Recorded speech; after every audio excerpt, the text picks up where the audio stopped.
Welcome back to Twins Reviews, guys. My name is ZMax, and in this video I will be teaching you how to gain speed and height really quickly in Roller Champions, Amongst Us. As always, if you're looking for more Roller Champions content, feel free to subscribe. I'm going to be making many more videos for Roller Champions, tutorials, other fun stuff, so make sure to stick around and subscribe. Now, there's two things that you need to discuss when talking about gaining speed. You can gain speed without the ball, and you can gain speed with the ball. Now, there's a big advantage to gaining speed without the ball because you have the uppercut to your advantage, and the uppercut once up the wall is going to get you about halfway up.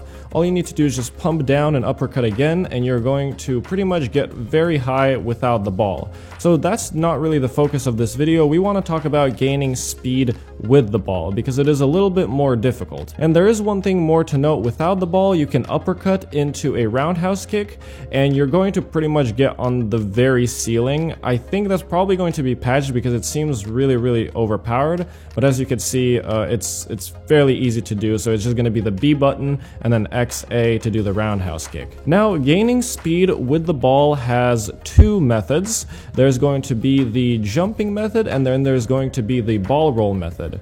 The jumping method is going to be your most consistent and most used, as it can be used when people are around you, while the roll ball technique, you can only really utilize it when nobody's around you. So what is included in the jumping technique? Well, you need to jump at the right time. So it's all about timing when you're using the jumping technique. And I kind of am going to outline what you need to look for and what is going to let you know that you're doing the jumping correctly. In Roller Champions, there is an inner ledge, an outer ledge, and a bowl. As you can see on the screen right now, I'm kind of walking along the edges: the inner, the outer, and the bowl. You can use the little signs, or I'm going to freeze frame the video here and I'll show you where exactly you need to use as indication as to when to jump.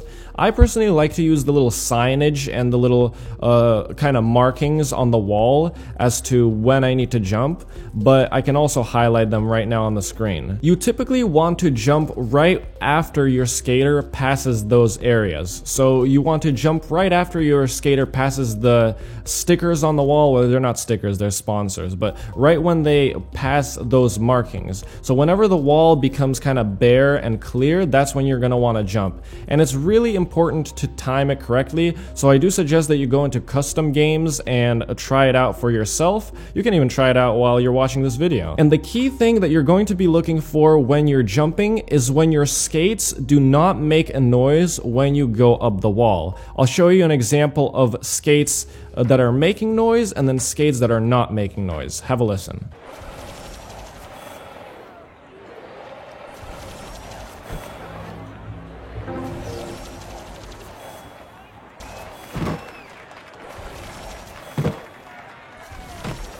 What you're going to want to aim for is the skates not making any noise, because that's going to give you the most fluid motion of the wall. So make sure that's what you're aiming for. It's also important to note that sometimes you might come off the wall, and I think that's a little better than hitting your skates against the wall, because you can still recover fairly well when you kind of detach from the wall. So that's not bad at all. You can also use that. So if you're not consistently getting the no sound skates, then you can also kind of detach from the wall a little bit. It all depends on the timing of the jump, so just feel it out, test it out in custom match, and you'll start to understand what I'm kind of trying to say. Going from the bowl to the inner wall, or from the inner wall to the bowl, is probably the best place that you're going to want to use to gain speed because of the smooth ledges. Going on the outer wall is a little bit more difficult because of the little bump that it has right before it. So if you can, try to get your initial speed going from the bowl to the inner wall, or from the inner wall to the bowl, because that's going to be the smoothest way to do it. And another thing to note to keep your jumping consistent is trying to come in at an angle when you're jumping up the wall. So you never really want to go straight on,